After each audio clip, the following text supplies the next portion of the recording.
Bonjour les no-codeurs, aujourd'hui nous allons répondre à une question importante qui est quel est l'impact du no-code sur le TCO, c'est-à-dire le coût total de possession d'une solution digitale. Et la réponse c'est que en no-code, on va avoir un TCO qui va être beaucoup plus faible qu'en code.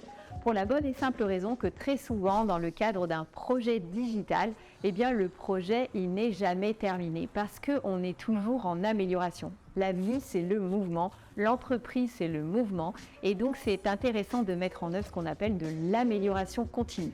Donc si vous êtes en code, vous avez un coût initial qui est significatif, mais vous avez aussi toute une série de coûts cachés liés aux évolutions que vous allez avoir dans le temps, des demandes fonctionnelles supplémentaires, donc dans ce qu'on appelle l'amélioration continue, mais aussi parfois tout simplement pour une mise à niveau fonctionnel.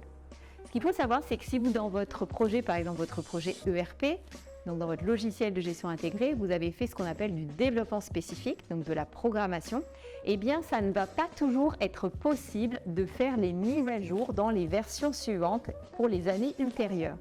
Pourquoi? Parce que peut-être que le code de la solution ne sera plus compatible avec votre code spécifique qui est lié à votre métier.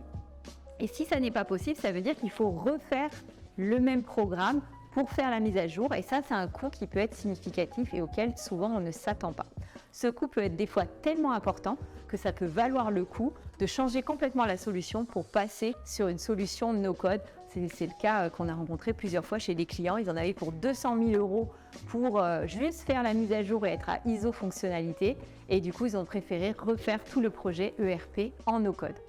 Donc en résumé, le no-code est très intéressant pour l'amélioration continue, pour pouvoir faire des mises à jour garanties sur le long terme en gardant la possibilité de continuer à évoluer et de profiter des avancées technologiques et de lutter contre l'obsolescence. Et donc globalement, il y a moins de coûts cachés et plus de performance et de gains de performance sur le long terme avec le no-code. Voilà, merci beaucoup pour votre attention. N'oubliez pas de vous abonner à notre chaîne. À très bientôt.